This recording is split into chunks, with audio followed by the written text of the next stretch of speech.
What's going on, guys? Welcome to another edition of Analytically Correct, the quarantine edition. I'm still messing it up as always. None of us are wearing pants right now, so enjoy that. We're going to start off. If you In the background, just so you guys know. What did he say? Ava Adams is in the background of my other TV screen, so you guys know right now. So if you see any like quick jerks, that has nothing to do with Cowboy news. That has to do with her. I promise. You can't see Rob's hands right now. Everybody put your hands what's going on, guys? We're welcoming Rob back on this quarantine edition. We're going to go back to a couple of things we talked about last week since we didn't get his takes on it. We kind of found out live about when we went on the podcast. I don't know if you checked it out last week. I found out while we were doing it that Brady went to the Bucks. So we'll start with that and get your whole take on that. And then, of course, we'll probably wind up going back and talking about Dallas, everything that happened with them and Dak. I know you're dying to talk about Dak. Hey, I love Tom to the Bucks. I know I didn't come on air talking about Tom to the Bucks heavily. I was really big on the Raiders. Like at some point, could possibly be a chance. But I was more of a campaigner to him coming to Dallas, though he won't ever watch this show, which I wish he would have. So he would have went to Dallas. But in general, him in Tampa makes more sense. There's just when I was talking about him in New England, why I didn't believe him in New England worked is because there's just no weapons there anymore at some point, and you almost feel like it's all right. So even if they pay me $30 million a year, like Tampa's doing, what can we get after that? Nothing really. I mean, for the most part, they look for a Diggs trade, and they also looked at a Cameron Brate trade. But if you look at if you're in New England and you trade for Cameron Brate, it's not like it's going to get Tom all going. Like, yeah, let's go back. It's not something they're going to go into. Diggs. I'm iffy with Diggs. I think Diggs is a very talented receiver and he plays really well. But if he only plays 11 games or only plays 13 games, like you will need him down the road. And I think guys, in that division, especially with Miami again, Byron Jones, and obviously who they have already over there. You have Tre'Davious White in Buffalo. The Jets, hopefully they draft a corner this time. Who knows? They probably won't. It's the need. But if you have Stephon Diggs, I don't think it also makes you that much bigger of a change. I personally thought if New England wanted to keep Tom, they should have gone with the Kareem Hunt signing, and they also should have really pushed for receivers such as, even if you went after Amari Cooper in free agency, just show some aggressiveness, or trade for someone like Hopkins. I mean, I hate to say it, Hopkins going to go for a first rounder. Yeah. So with that being said, if you have Hopkins and Kareem Hunt, it's hard for you as Tom Brady to look at. My biggest thing in New England is their offense almost takes a stalemate because you've made it up plenty of times. You've said it. Like when James White goes in, they're throwing the ball. When Michelle's in, they're not throwing the ball. If you have Kareem Hunt, you don't have to worry about those guys. And you can almost push out Sony Michel. Like he's at the age where you can do that. Yeah. I think him to Tampa makes the most sense because now Bruce Arians doesn't have to worry about if his quarterback's going to throw 30 interceptions this year. He can go in there and he can know that, hey, I can focus on – our focus can be on the defense and building our defense going because I now have this veteran quarterback that brings him a lot. That's why I was really big on him going to Cleveland because Cleveland needed better quarterback play, and they also needed discipline. And when Tom Brady walks in a building, everyone shuts the fuck up. It's just he's that kind of guy, and that's why I was really big on Tom going to his team like that. But him going to Tampa, I hate to say it, New Orleans isn't, unstoppable. Yeah, it's going to be probably one of the best divisions in football now. You would think, if you have who's the worst quarterback in that division right now? Who am I not thinking of? I know Bridgewater is going to be for the Panthers. That division.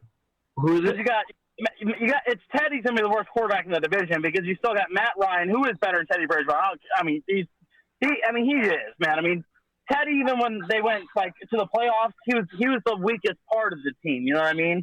Matt Ryan's not the weakest part of the Falcons. It will be interesting, though, to see Teddy Bridgewater with the full offseason. And it's funny now that Cam is not going to be on the Panthers, and they finally got a receiver on that team, and Robbie Anderson, who, despite what you think about him, I would say he's a number one. He's probably a lower-end number one, but he is a number one, I think. Bro, he got paid less than Devontae Parker. I mean, that's a great deal. 2 year, $20 million, and it's a $12 million in his first year. I just think the deal works great for the team personally. I think it shows Matt, it shows what they got going on in there and what they're really trying to push with. I do like Teddy with Robbie because if Robbie's a 4 or 5 reception a game guy, but his 5 receptions could also equal 200 yards possibly some games. You know what I mean? because he is that kind of breakaway guy. You're not looking at him as a go-to. So I look at it as if you're paying for a big play receiver, but you're paying less than Devontae Parker. Right. You know, like, and I mean, if you pair him with a downfield threat with Christian McCaffrey coming out of the backfield to kind of stretch the field so that you can't bring safeties in the box every time. And then this just is my point when you look at Kyle Allen, who I kind of defended a little bit last season, but as soon as I saw the Redskins traded a 5th-round pick for him, that should tell you all you need to know that he's not good. If the Redskins think he's good, that means he's not good. I agree with you there, but also at the same time, I look at Kyle Allen as I think Kyle Allen can beat out Dwayne Haskins. I was going to say we're going to wind up with a Mariota situation, but they have so much draft capital and a 1st-round pick in Haskins. It just seems like they're going to stick with him.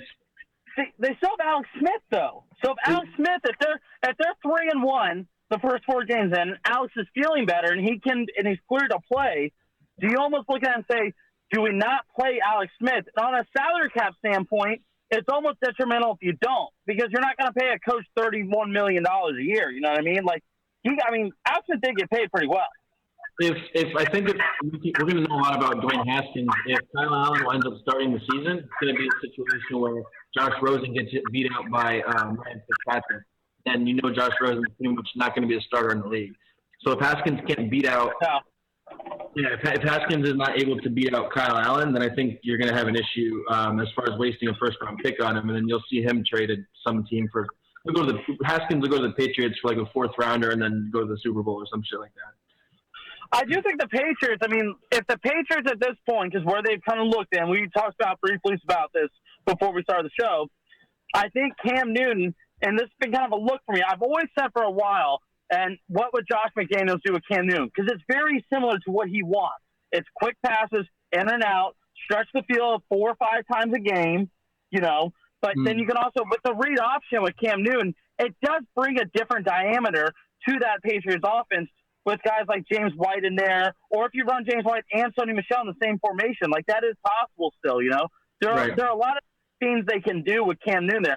Jameis Winston isn't as mobile. And that's why I think, you know, when we're talking about quarterbacks, I think Josh McDaniels and Cam Newton, 2 guys that – because it's almost like what I was talking to Stretch about with when we're talking about, like, the prove me factor.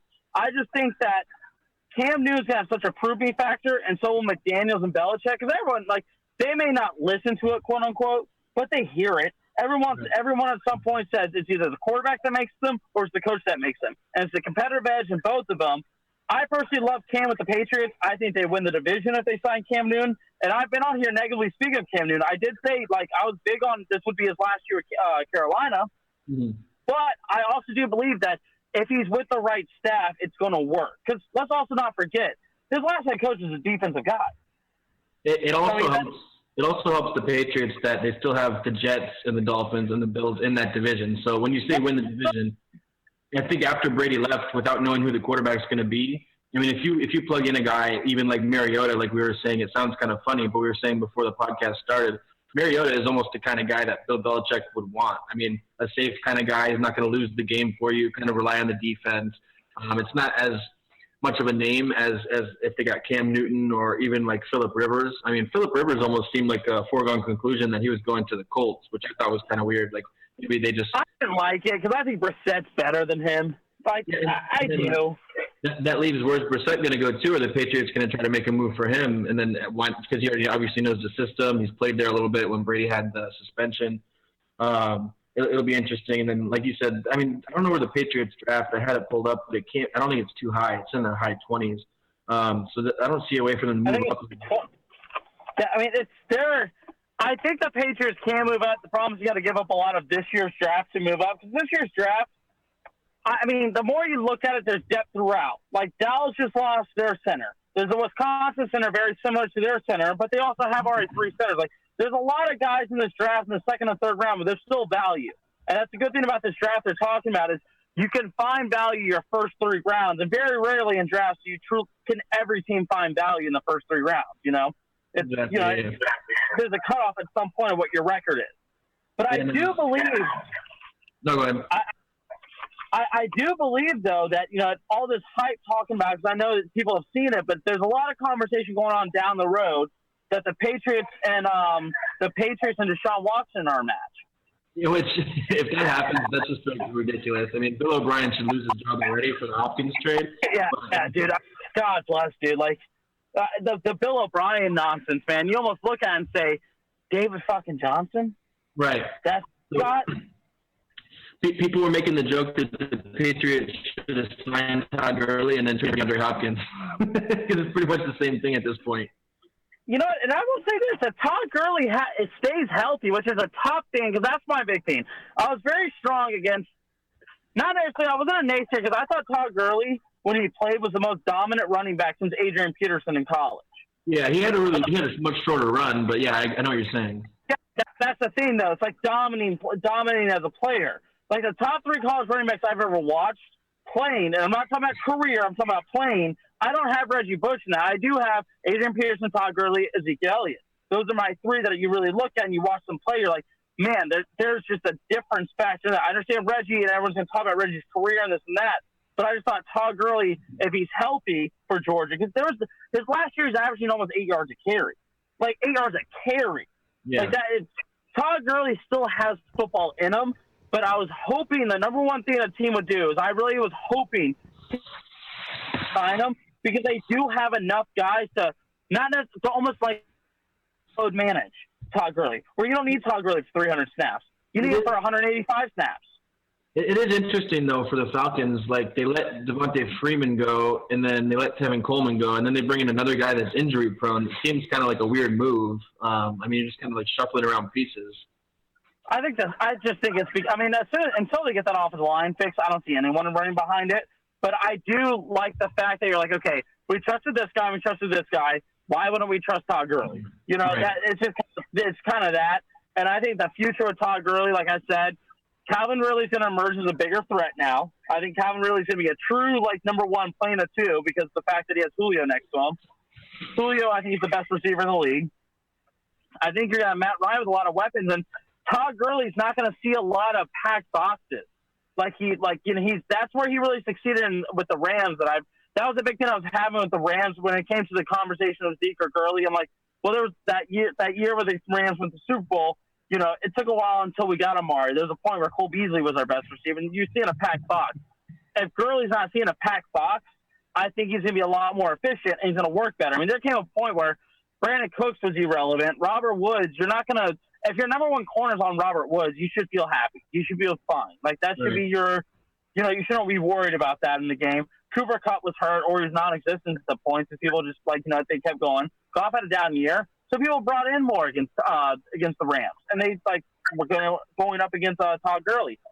I just don't see you ever pulling up. We have Calvin Ridley and Julio Jones if those 2 are healthy. I think that there's going to be more space for him to make plays in Atlanta versus the Rams. And then they did let Hooper go. He went to the Browns. It could be interesting. The Falcons draft 16th.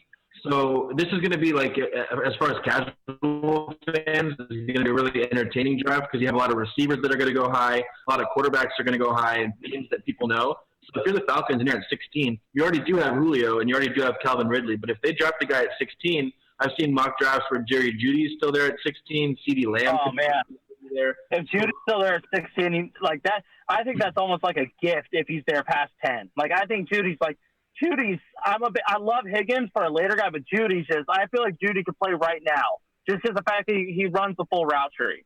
Well, that's another weird thing about what Bill O'Brien's doing with the Texans is you let Hopkins go and you don't it's a consensus. It's a bad trade for them. You don't get enough of what you should have got. And then you sign Randall Cobb for 3 years, $27 million when everybody knows this is like the deepest wide receiver draft in years. So what the hell? How did Cobb go for 3 years in the first place? 3 years? The same thing when he went to the Cowboys is the same thing what I said with Robert Quinn. I'm like, you guys are just signing these older guys to these contracts, and maybe they'll be good if it's like your third option. But then the year after that, they're still getting signed to these deals. And it's like we know. Both were good for Robert Quinn had 11.5 sacks with Dallas.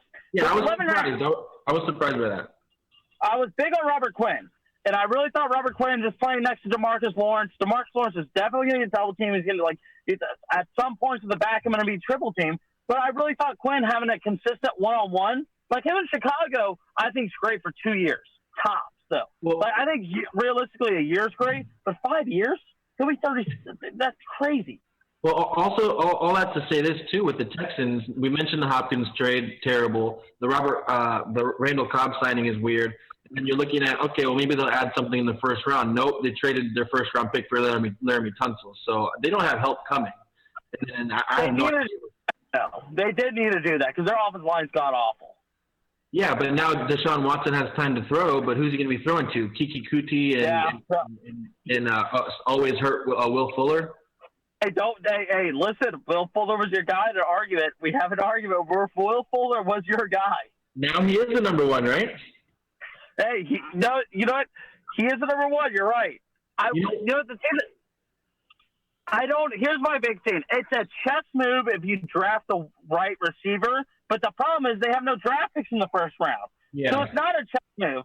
And my biggest thing as a Cowboys fan, and what kind of pisses me off a little bit, we could have gave DeAndre Hopkins that contract.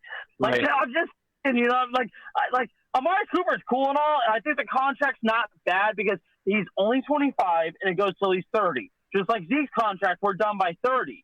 I like the fact that we're strategic on the contracts. I just like Hopkins for 5 years, $100 million more than Amari. Yeah. But that's it. That's my thing. I think that's a premium for what I just think the Hopkins deal was a rob, especially an air raid offense, a fucking rob. Larry Fitzgerald could be the third best receiver on that offense. Yeah, especially with Christian Kirk. Yeah, it's gonna be, especially with Kyler Murray, he's gonna be throwing it around all over the place. That's gonna be a fun team to watch if we ever get red zone back. If they offensive line, sure. So I agree with the Hopkins thing. Like Amari Cooper is good and all, but the one thing about him is that he's not DeAndre Hopkins. So that's the thing. That's my thing. Like. And when Hopkins said he's looking for 18 to 20 million a year, I'm like, oh God! So Dallas could have fleeced his ass for 18, but instead we gave this man 20. If you're playing for, because I'm just upset about the deal in person. I'm not upset about signing Amari Cooper, but I'm upset for 5 years, $100 million, because is he really gonna is he really gonna be that good for that long? And I think he's a very good receiver. Where was he last year is my question, though. Especially when you rely on speed like that, too. I mean, speed is one of the first things to go, unless you're 10 in, and then you just are fast forever. So what did you think about the Dak franchise tag? It's pretty much just like a let's see move. They didn't let him go like you wanted or trade him or anything, and they also didn't sign him to a long-term deal. So we're just going to go through this again next year? If you want my opinion on this truly, man, I really, really, really, really, really hope to God we can find a place to sell him to, get some picks, go after somebody like Tua, and get Cam Newton signed. I'm not a Dak Prescott believer, man. I've been very strong on this. Here's why I'm not – it's not that I'm not a Dak Prescott believer, but, dude, he turned down a big deal. Right. Like, how good are you, dude? Like, relax. So now for you, so as a Cowboys fan, this is the situation you're in this year is if he plays for them this year and he has a good season, they're going to have to sign him, which you don't want. But if they have a bad season, then your team has a bad season. My biggest problem with Dak Prescott, okay, so the Cowboys at times with Tony Romo, we would go 8-8, but his two receivers were Laurent Robinson and Patrick Creed. Laurent got paid by Jackson. That's a great contract.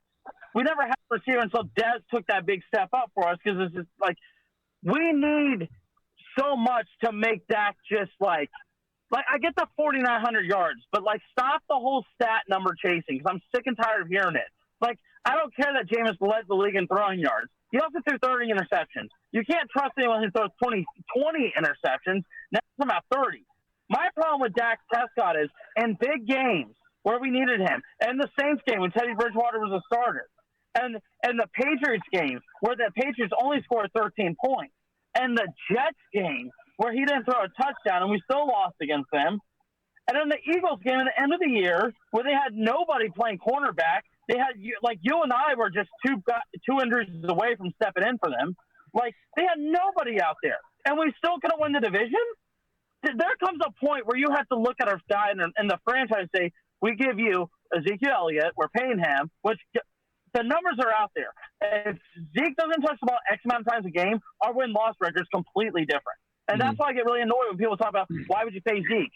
it's in the numbers why you would pay Zeke. Well, There's a reason why. The only thing I would say about that number has been thrown around for a long time is when our running back runs it a certain number of times, we have this winning percentage. When he doesn't, we have this. But also another thing is when you're winning, you're going to run the ball more. So sometimes you're protecting a lead that you already have. But the thing too, Marty, is our priority is offensive line. So you do need someone that can run the ball in and out. Now, if he's special, I do believe guys like Saquon Barkley and Ezekiel Elliott. I think Christian McCaffrey's entering that. But the only two running backs I truly pay right now, if I was given an extension, is Zeke and Saquon. Well, let's see, if Christian does this again, then yes. If this is a one-year wonder, then obviously no. But if I just look at those two backs, I think Zeke's the best only because the fact that Zeke's never missed a game at that position because he was hurt. Like, that's a big thing. Zeke is durable. He goes out there. He comes in, there's just no question about that ever with him. People called us down near 1,300 yards. When we look at our receiving core now, Michael Gallup's legit too. He can't catch the ball consistently. That's why he's not a one. If he fixes that, now we have two number one receivers. Even though Amari has problems with drops as well. Amari Cooper's a top 10 receiver. Like maybe 7 or 8-ish, you know? Yeah, but you don't want to be paying number one receiver money, number one in the league for the 10th guy. No. And that's why I'm really annoyed to hear that. That's what, DeAndre wanted, because DeAndre is a top 3 receiver. I think him, Julio, and Michael Thomas are the 3 best right now. And when no particular order, I think you're great either or. But when you have those 3 receivers, you pay them that money. I think Amari was a little. So essentially for them signing, we always talked about they're going to have to lose one of the guys. They basically, for signing Amari Cooper, they had to lose Byron Jones. So how do you feel about them losing Byron Jones? I think here's my thing with Byron Jones. I don't think there's anything wrong with him as a player by all means. I do believe we can draft a corner in this draft, or if not, and there's so many corners we could I think Xavier Rhodes still an option to sign, especially with Frederick gone now, to where we can fill in the void. I'm not saying he's exactly Byron, because Byron would create turnovers, but there weren't a lot of completions on Byron. Even OBJ struggled against Byron. What you guys needed to do is, and I'm mad that we traded him. I understand the reason we did. You should have traded what the Philadelphia traded, which is a 3rd and a 5th for Darius Slay, and that could have been your corner right there. I mean, he's too. I mean, obviously, if I like Slay. I think he's the guy for us to go after. There was talks about Everson Griffin and Jadeveon Clowney, though, and I do think defensive line is more of a priority because the least amount of time that the quarterback has is the better chance for the corner. You know what I mean? So when you look at it, if you can have a quarterback, if you can fraction out 0.3 of a second on a quarterback, your corners are that much better. I think we have a good rotation. I think that someone like Rhodes would be better for us because maybe it's a new start, it's a new look, it's new this and that.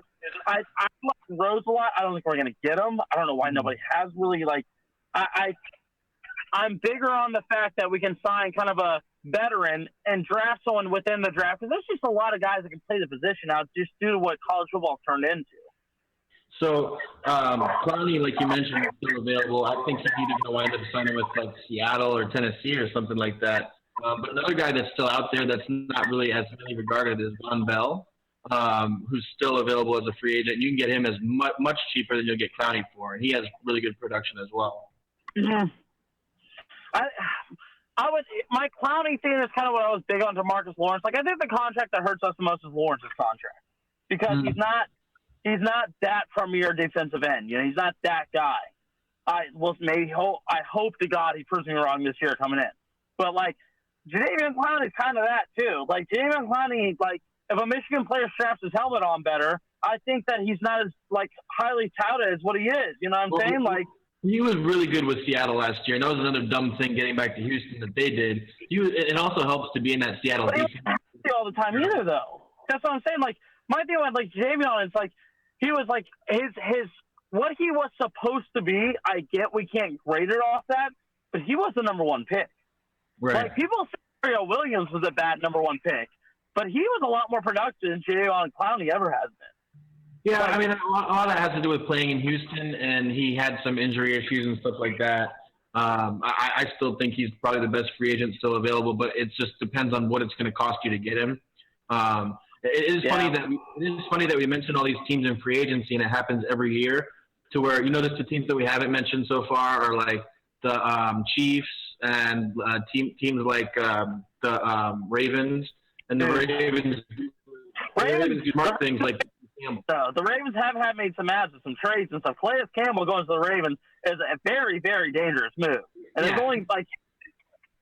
And they do that trade with the team that's kind of rebuilding, and you're wondering, how does Calais Campbell go for a 5th rounder? And it's teams like that who do smart things. They have no penalty if they cut him. I know. Like, what? How does that have a pounce-on-it move for any other defense? The Ravens get his ass, bro. And I'm not, like, I think Calais Campbell for 1 year with them, man, you make it a lot tougher. Because the thing about that, I don't know if you remember, we talked about Jadeveon Clowney. He wanted to be traded. I thought the Chargers should have jumped on that really big because you have Joey Bosa and Jadeveon Clowney. The thing to beat the Chiefs is you're going to have to get to the quarterback consistently. And though they did get, like San Francisco, they just kind of have a dud offense. They don't have the offense they need. Like, you know, like there's more of a, I think there's a better picture of the Ravens offense than San Francisco's offense if they can get to the quarterback the same rate that San Francisco was. You know what I'm saying? Like with Lamar and Mark Ingram, and then also with Hollywood on playing receiver out there, and Mark Andrews is tight end. I like that offense more than I like. You know, we're looking at guys that were just, you know, Raheem Mostert, you know, Breda. We're looking at an offense that's not even comparable, I feel like. Yeah, I'm kind of surprised that, and that's another team that we haven't mentioned so far in free agency. Like all these really good teams. I mean, it helps that you're already good. That you don't need to sign all these guys in free agency. But like a majority of these free agent signings don't wind up working out.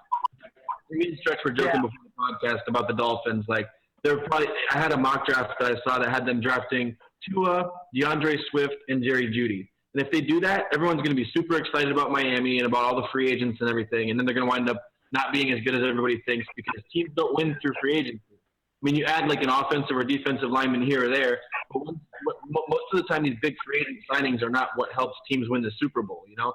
Like when you add a defensive end, like how the Chiefs did last year, but most of these teams are built through the draft, like how the 49ers were. So if you look at like they were talking about the Jets had the most free agent accusations. That was, you know, the most free agent accusations. I will say though, the Dolphins have made some good moves. Shaq Lawson is younger. He's not like he's 28 or anything. He's a younger guy. It's a friendly deal for if Shaq Lawson has a couple double-digit seasons with sacks, that's an even deal on that one. You know, just because pass rushing such a it acquires so much money. I mean, you look at guys that just immediately get paid because they could rush the quarterback for 1 or 2 seasons. Lawrence is a fucking perfect example. That's why I think it was smart of the Bucs to franchise tag Shaq Barrett because he had his best season ever last year. So instead of paying him a ton of money, you franchise him, see if he does it again, and then wind up paying him. And also, Miami has Byron Jones and what's his name over at corner on the other side, David Howard. Yeah, David Howard. I hate to say it, both guys can contain a one. It's going to be tougher to get your one. Like, I think the defense is going the right way for Miami. I think Miami so far, let's see how the draft goes. If Miami hits on the draft, I hate to say, gets Jerry Jeudy and they get Tua, I think it's a great win in the first round. They have 3 picks in the first round. I think it's a hell of a win right there. Yeah, and you're going to get the fan base excited about a team that they haven't been excited for in forever. It's going to sell tickets. I mean, they had the Lions. It's going to either be between like the Lions or the Dolphins or maybe if some other team kind of sneaks in there. I want the Lions to draft Isaiah Simmons. Great. So you have the Cowboys. Like I said, they're drafting 17th. Who would you like to see the Cowboys draft? I mean, you guys did just lose your center. I was looking it up, though, and like the highest-rated center is 40th, and that's Michigan guy, Cesar Ruiz.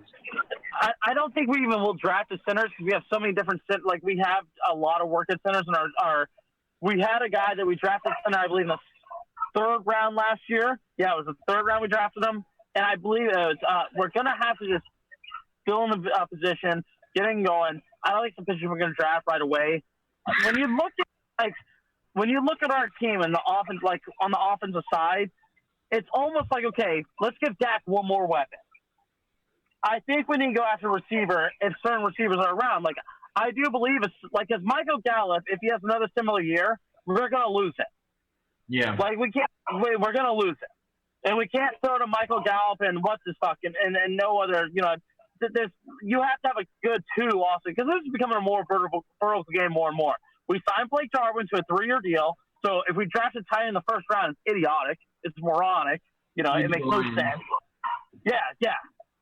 But I mean, I think Hawkins is going to have a better year this year, though. I think Hawkins is going to get it going for you guys, though. I hope so. But I mean, I would love to see somebody. You know, it's not that I think that. I mean, I think if we can make a move, or if like Judy's there, I would love Judy. I don't think he makes it out of the top 10. I think he should be a top 10 receiver. His ability to just get separation and I feel like you can plug Judy in day one, and if you have a solid one, he can play. I was really wanting the Cowboys to sign Emmanuel Sanders in our group chat, and I just think you need a guy that we can really just make another weapon for Dak, because defensively, I don't think Grant DeFleet's going to be the 17th pick, and I don't think what's his face in Alabama as a safety is going to be the 17th pick. We did sign Quinn Dix. He can start day one as a safety. Yeah, and the mock draft I was looking at had Jerry Jeudy going 17th, but they were talking about him going in like the top 6, so I don't know how all of a sudden he's falling to like 17. I don't either, and I think it's because there's a lot of defensive depth in this draft, and I do believe that we could look for another pass rusher, but the premier pass rushers, like the big thing that's talked about in Dallas right now is that you have, what's his face, Jerry Jones said we're going to make a splash in the draft. If there's any player Dallas could get, I would hope it would be Chase Young, because I think the best player in this draft as a whole.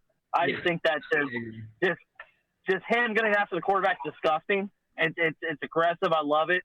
But I also believe that at the same time that what our splash might be is we may move back. I don't know if we're really going to keep our one. Like, I don't see Dallas looking at themselves as a team that we have to have a certain player at that point. But we'll see how the draft goes. I hope it's a receiver that can a playmaking receiver to give Dak another weapon, because he's going to need another weapon. He showed he needed it. To bring it full circle, if we're going back to the Brady and Belichick thing, everybody's been talking about, I've seen people say it's like 80% Belichick. People have been saying it's like 80% Brady. I think it's closer to 50-50. So if you had to guess, who do you think has a better record this year, the Bucs or the Patriots? I'm going the Bucs, man. I like this Bucs team. I think this Bucs team, because like the same Tampa kill, because we could go through game and game. Jameis threw more than 3 interceptions multiple times. This isn't like, and you know, they could say Tom's on a quote unquote decline. He didn't throw 30 fucking interceptions. But these are also the best weapons that he's ever had. I mean, even when he had Randy Moss, who was his second receiver? It was like the hit and run. Fuck. The Evans.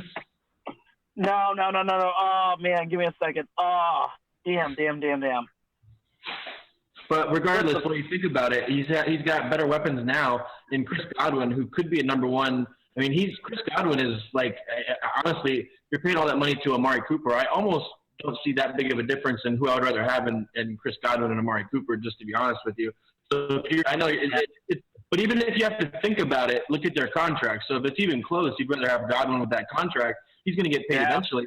But then you want to throw in O.J. Howard, and then where do the Bucs draft? The Bucs draft 14th, so they do have Shaq Barrett on the defensive line. But that being said, if we're looking at the divisions, we did say the Patriots are still in the AFC East, and the NFC South is probably going to be one of the best divisions in football. I think the Bucs either sell out on this draft and really offer a package and go after some players. They have Tom for 2 years. I think this is like, you need to come in there and add an immediate player that can play for that team, and not like have to only just learn, but just an immediate guy that steps in and does his role. Like, I think if you're Tampa, where you're at, you need to sell the draft and like guys who want to get traded as a veteran or something like that, or you need to go on there. You need to add on the defensive end. I think they need more defense. Obviously, I mean they are a younger defense, but again, Isaiah Simmons or Chase Young on that team. You know, you're kind of looking at it with Devin White. You know, you're looking at Shaq Barrett. I mean, you can start adding some help. Maybe they go after Okuda over there because they need a corner. I think that Tampa needs to start being more aggressive on that end, personally. Like, I think there's things Tampa can do, but I think if you go after Tom Brady, you have to be aggressive, especially on a team like Tampa. You know, you don't add a quarterback that's going to play for a year or two at his stature and not think you're going to play aggressively, because you're playing, okay, let's win the division this year. You find Tom Brady, you're trying to win the Super Bowl. Well, yeah, so they need to be doing moves like the Colts are doing, where they're trading the 13th overall pick for DeForest Buckner. So that's the kind of, if you're going to take Brady for 2 years, you need to be doing moves like trading your 16th or 14th pick. You need to be doing moves like that, or trying to get more. The Buckner deal was a little bit of a little much, I thought personally. Yeah, you know what I'm saying? I didn't love it.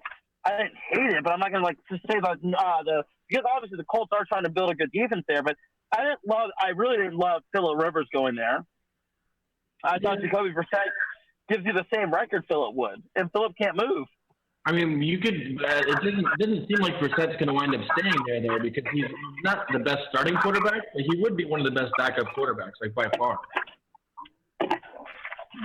That's very true. I mean, I don't. I mean, I just look at it. It's like, hey, we had Phillip Rivers. Like, and even Stretch and I had a conversation about this before. Like when I was talking about, if I sub in Dak for Phillip, I'm like, I still see us 8-8.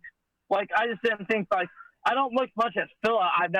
You guys have heard me on here before. I'm not a big Phillip guy, but like, him in general, I'm just kind of like, I watch him and it's not like he lacked weapons with the Chargers. He may have lacked an O-line, but I hate to say it, man. Like Tom doesn't have this premier O-line, but he still makes it work.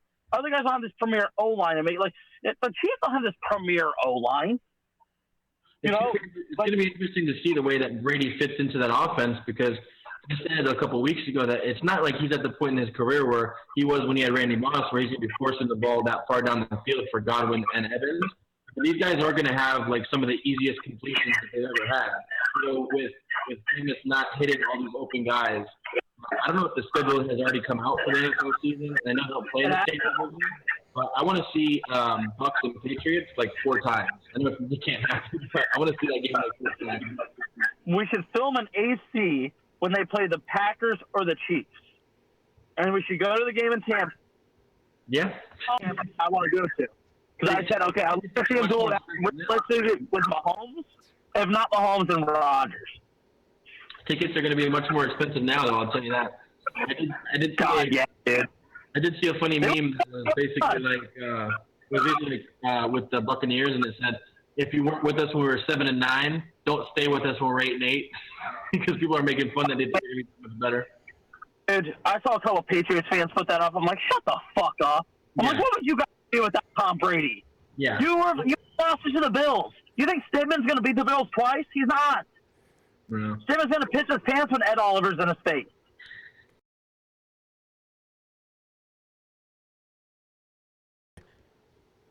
No, I don't think they'll be bad enough. Dan Susan? Yes. My God, let's go! I don't think there's any way that they're going to be bad enough. No. I think him going there, like everyone's talking about, I don't think him going there. I mean, come on, like, do we not really believe that? Like, I'm not like big on the fact that everyone's saying like Lawrence to be the guy, because I do think he's the best quarterback prospect clearly. But at the same time, I don't see the Patriots like failing. Like Bill Belichick's not willing to tank. That's not what he's gonna do. That's never gonna happen. Yeah, you still have teams out there like Washington and New York who I don't think are going to have great seasons. You still have the Bengals out there now. But what about Andy Dalton going to the Patriots? That's one thing too. Yeah, I'm still listening. Sorry, I'm just trying to fix something right now. Yeah, you're I'm good. still listening. But no, like, I just don't like. Could you ever see him tanking? Like Bill Belichick or the Patriots organization tanking? He said, and the division they're in, you don't see them tanking. They're going to get 6 wins just off the division they're in. Like, they'll get 4 wins from the division and then get – I just don't see them going from – I mean, as much as everyone loves Brady, he wasn't – I don't think that it's going to be that much of a drop-off for him leaving. I think it's easier for a coach to replace a quarterback like Brady, especially at this point, than it is for Brady to go to a new team and get acclimated and have a great record all at once. Like, it looks good on paper, but the Browns also looked really good on paper, and I fell for the last year. So. Hold on. But hold the fuck on. They had Baker Mayfield at quarterback. Like, they had Baker, not Tom Brady. I do understand, but at the same time, if you look at what was the market for Tom Brady, there's not that many teams that ended up wanting him, so that has to tell you something. Well, it's because also I believe that not a lot of teams want him because the quarterback need is like – the quarterback's almost becoming a carousel position now. People were talking about Jameis being a backup. Like, think what you want about him, but you know about the 30 picks, but the guy threw 30 touchdowns. Dude, I understand. Okay, but at the same time, like 30 interceptions. Like, we question if Trubisky knows what he's doing. It's just people like us going back and forth saying 30 touchdowns, 30 interceptions, 30 touchdowns, 30 interceptions. Okay, but like that's like, you know how many quarterbacks it's like will actually consistently throw 30 touchdowns? Like that's a normal thing. Throwing 30 touchdowns is a thing. I don't think you ever have. I mean, how many quarterbacks have you watched in your life that have thrown 30 interceptions? I mean, offhand, I watched a couple of Favre seasons where I'm pretty sure he hit 30. I've seen a lot of Lions seasons where combined all the quarterbacks hit 30. He also threw for 5,000 yards. Stretch. I need you to can you do me a huge favor and look up Brett Favre's most interceptions in a season? Because I don't think Favre's ever thrown 30. 30 is huge, bro. Like, that makes no sense. All right, sorry, man. My fucking audio here all fucked up.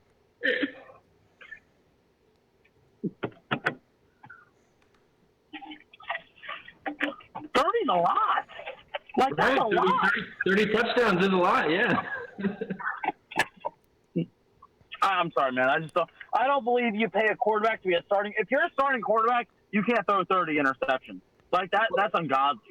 Right, but at the same time, I mean, if you replaced him with, I mean, okay, so how many interceptions? Because the more impressive thing about Brady at this point in his career is if you look up Brady's interceptions, he's gone over 10 maybe like one time in his career. Brett Favre threw 29 interceptions in 2005. So he never threw 30. 29. 29. See, it's 29. He ain't throw 30. 30's huge. That's like being 50 years old. It's like, yeah, I'm 50. Like 49 and 50 is different. It sounds different. 29 and 30 should sound different. Eli threw 27 in 2013. Didn't they win the Super Bowl that year? No, that was 2 years prior. Oh, yeah, that's what I meant. 2011 and 07. God bless those disgusting years. All right, let's see. Oh, my God. George Blanda, 42 picks in 1 year, 1962. Jesus. Dude, my dad wasn't even born yet. I don't count that as football. George Blanda, he did it again. 30 picks, 1965. He was the olden days Jameis Winston. Do you realize if we went back in time during that time, we could probably be like an MVP voting, like maybe just one vote? So this gets into the whole thing that's going on now with ESPN having no content, and basically they're showing all these old things. And I have this argument, and Stretcher gets on me for not like watching the old stuff or respecting the old guys. I always hear that players today couldn't be as good as they were back then because of the hand-checking rules, and that they wouldn't be able to get past the defense and all this kind of stuff. And people want to act like the defense was people getting clotheslined every time they went down the lane. But I watched that Charles Barkley Suns finals. It was Bulls Suns, and I saw Charles Barkley like get lost on defense, and people were just not guarding him, and he would just get to the rim. So, and they weren't even shooting threes back then. So forget about the spacing. Everybody's 5 feet apart. And you want to talk about that the defense was so much tougher back then. There was times when people weren't even trying. Like, you didn't even have any guard the three-point line. Like, you don't have centers like. Marty, I'm not saying you're wrong on some of the like lack of defense, but the lack of defense these days is like insane. Like, guys will literally just look at you and say, shoot. Like, just because they don't think they can contend your shot and they hope for a rebound. They're playing for the rebound more for you making a shot. They'll sit back, say shoot, and not just because you're Ben Simmons, but because you're just that wide open against the guys. Like, that's the thing that is done a lot more now. Like, the 3-point shot is definitely so. Like, the attempts are out the roof now, but I also think that's just growing because the guys would rather shoot for the big shot, which I mean I don't disagree with. I think it's good for the sport because you want more offense. Drew Bledsoe through 27. A lot of these guys have 27. 30 is up there. 30 is tied for 6th for the most of all time.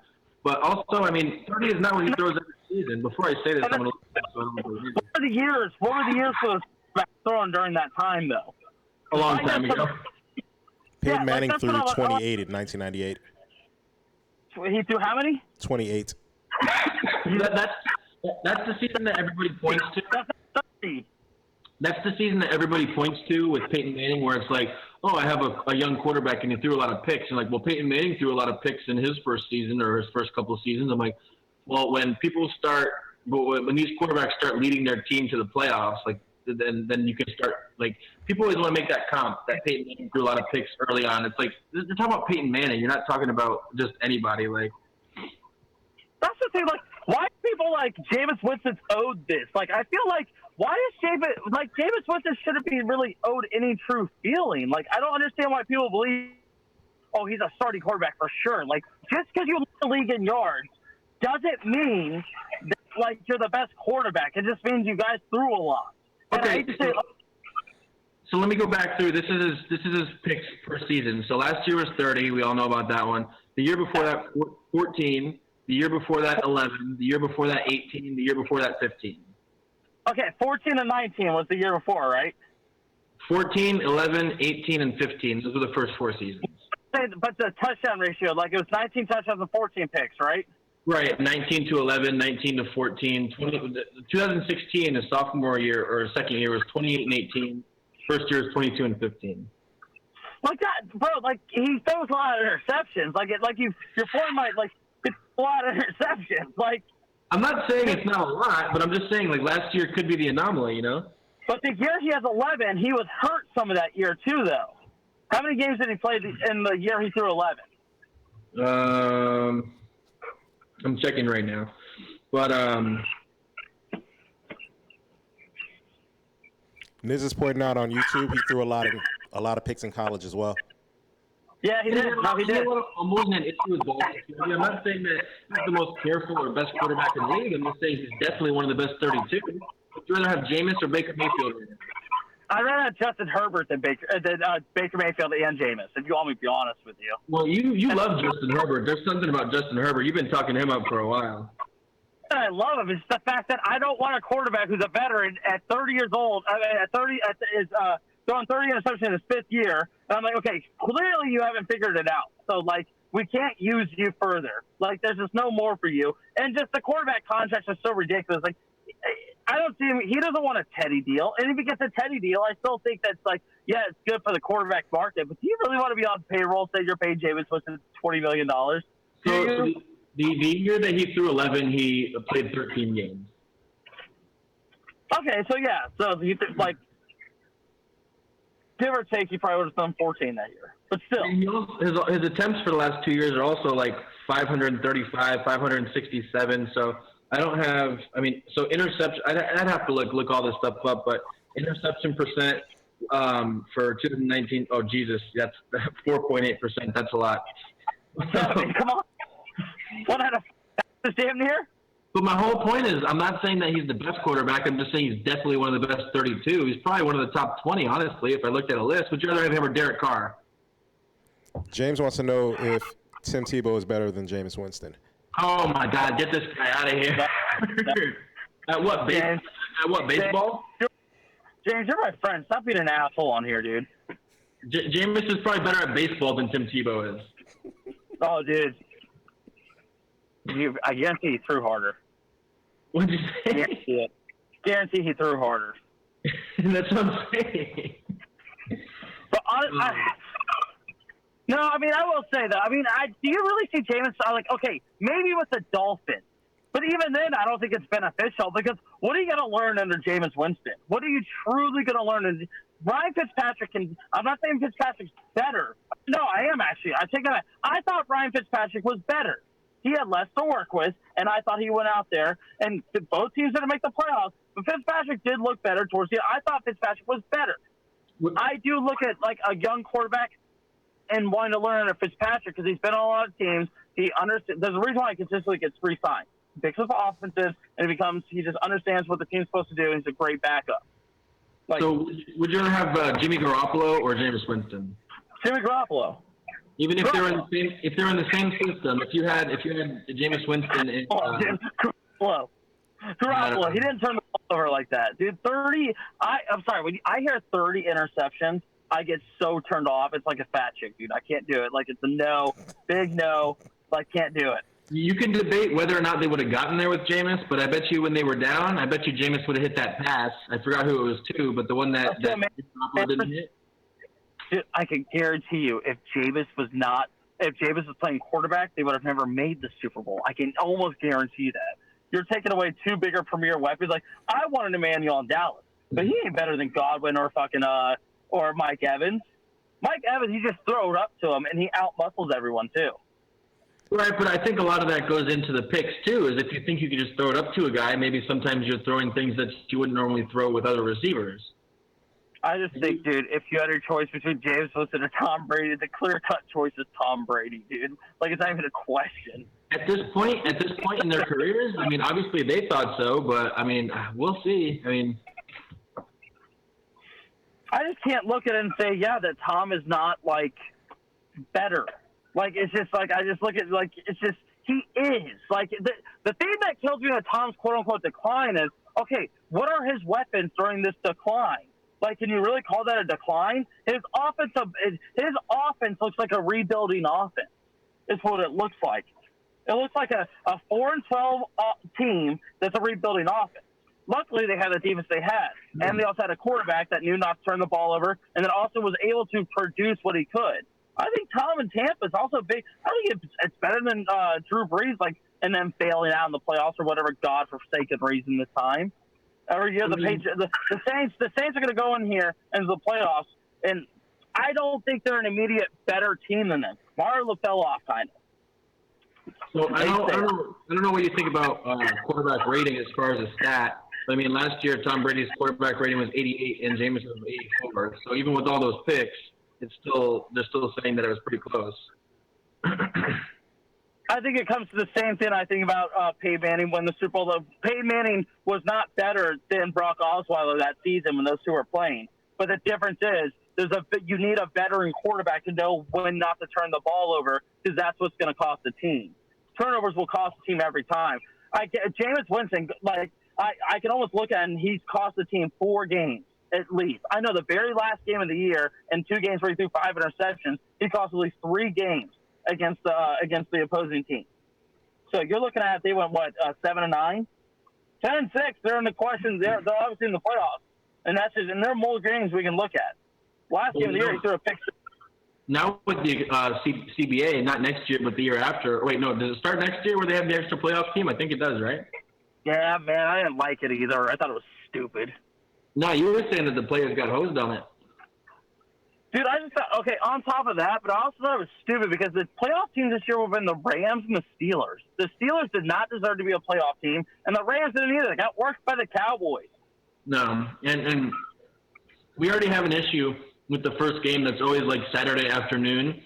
And as much as I love football, it's always like the Texans and like some other like team that these teams don't really belong in the playoffs as it is.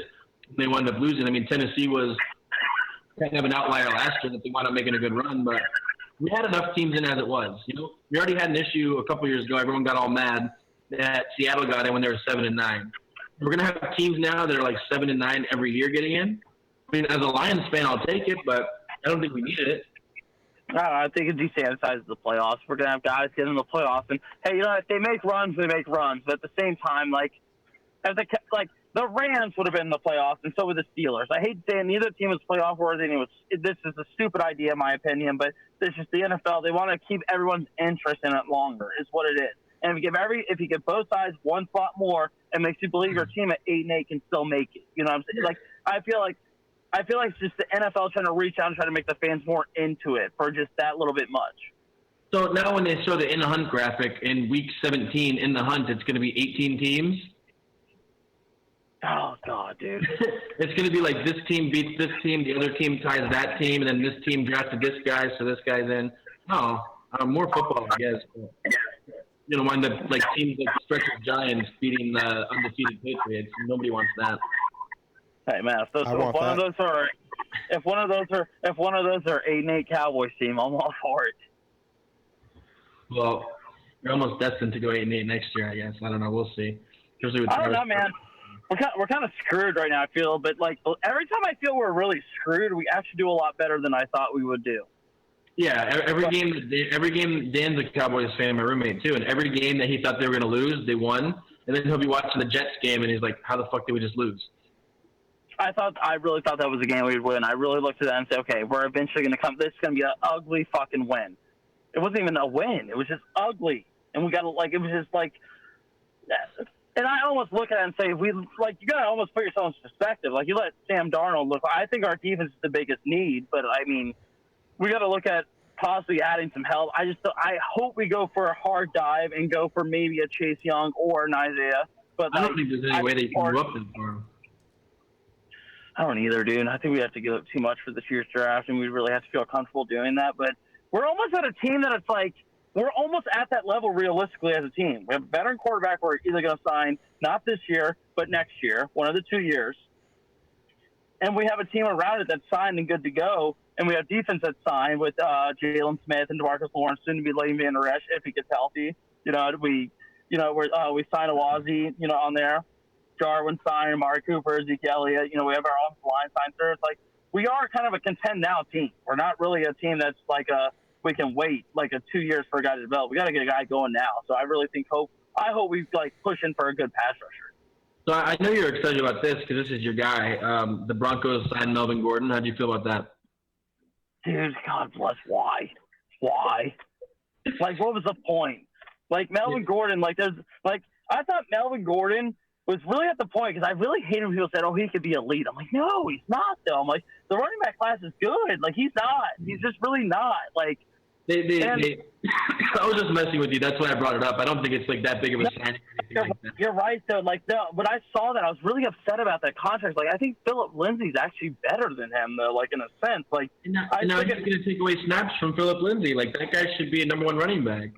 Yeah, and I feel like you're taking a step backwards with him. I felt like if he had gone to Tampa, I thought he would end up in a Tampa team, maybe Atlanta before Todd Gurley, and once they dropped Devontae Freeman, I thought maybe one of those two. But I was like, I didn't like the ad with that personally. I was like,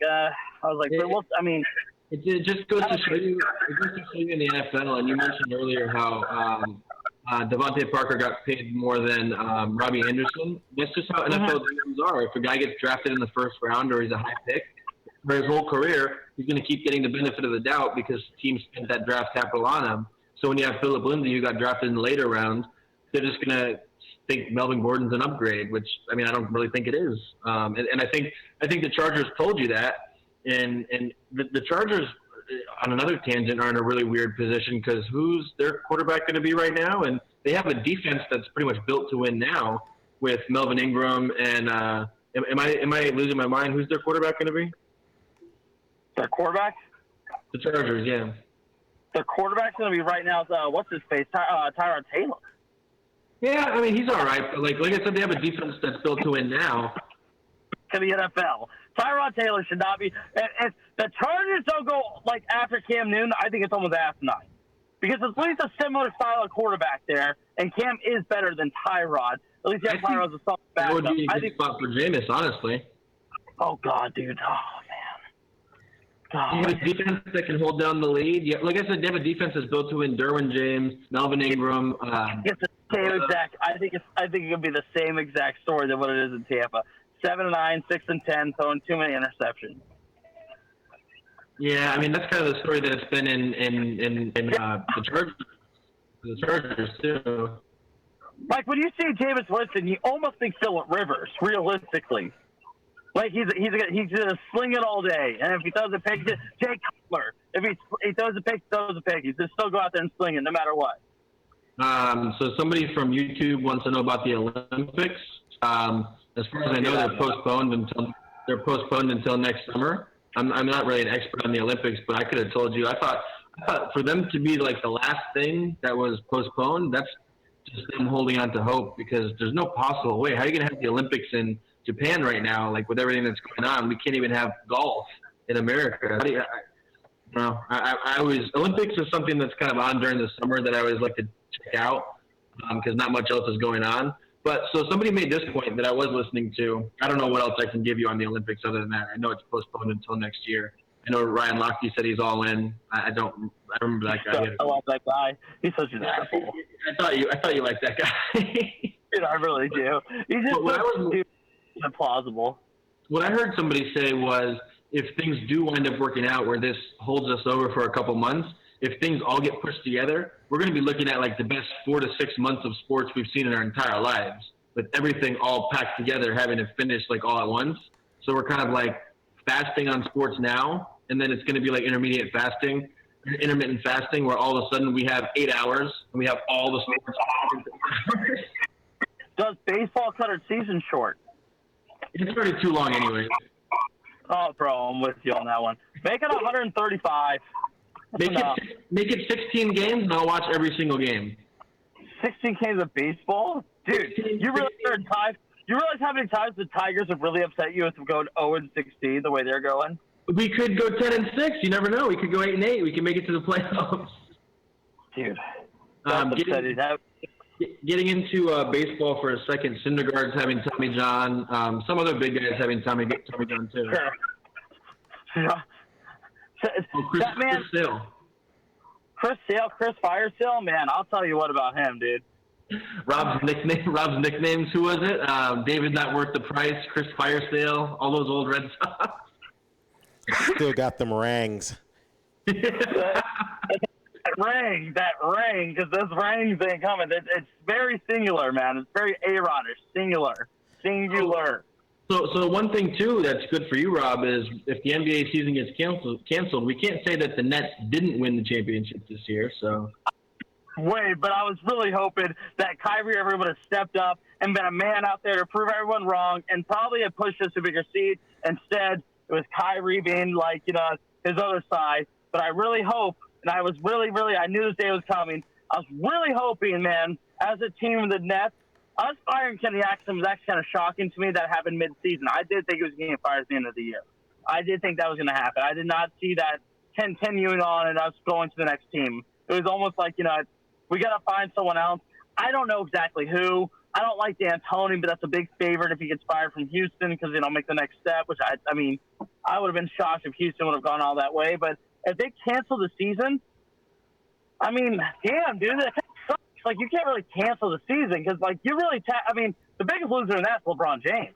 He gets taxed a year. Giannis, too. But also, like I was saying, too. Yeah, he's 25. I was telling Stretch, too, before we came on the podcast, that pretty much with the Clippers, they traded all those picks to get Paul George, to get Kawhi to come. After next year, those guys can leave. So they're losing a season. They basically lost all of that. And Stretch said somebody from YouTube or somebody said Aussie Rules football is still going on, I think. I looked on my betting site just like as a desperate man out at sea looking for like a life raft. And I saw Russian ping pong. I saw esports. Yeah, I couldn't even think that low, but there's not too much going on right now. There was a Russian guy told us this was going on? There was what? It was Russian table tennis. Russian table tennis. How the hell am I supposed to know that's going on? I'll tell you what. USA table tennis is going on. How the hell am I going to know Russian table tennis is going on? If you go on my betting site and you go to live betting, they give you a list of everything that's live right now. I'll tell you one thing. I didn't bet on it, but if I could have found a place to watch it, I might have. Dude, I'm not going to lie to you. It's like, that reminds me of my buddy Parker, dude. He bet on women's Turkish basketball, dude. And it was just great, dude. It was awesome because he ended up winning like $100 in the middle of the day. It was like 11 o'clock. He texted us about it. Women's Turkish basketball. I could never even guess. Yeah, my rule is if I can't find it to watch it, I probably won't bet on it. I mean, it's only possible, I still might, but. Dude, my rule is if I can't name 3 players on the team, stay the hell away from it. Yeah, virtual NASCAR, that's pretty much going on. I mean, if I can't bet on it, it doesn't count. So. Yeah, NASCAR, I don't know. Dude, I'm a NASCAR guy. I can't even lie. Sadly, I'm not trying, guys, but I can only watch a car go around so many damn times, so I'm annoyed. How many times? Less than 4,000 laps they do, dude. I'll tell you what, I put bets on NASCAR because it's on Sunday and there's nothing else on like during NASCAR season. I'll watch like the first 3 laps and I'll get excited if my guy's in the top 10, and then I fall asleep and I wake up for like the last 10 laps. Oh shit! Oh man, I'm getting a text. All right, I gotta get going, my man. I'm so sorry. All right. Well, we're not at Public House right now, and we're definitely not in Bundesliga. That's for sure. No Bundesliga right now. So. Hey, man. Coronas Liga. Coronas Liga. We're on it.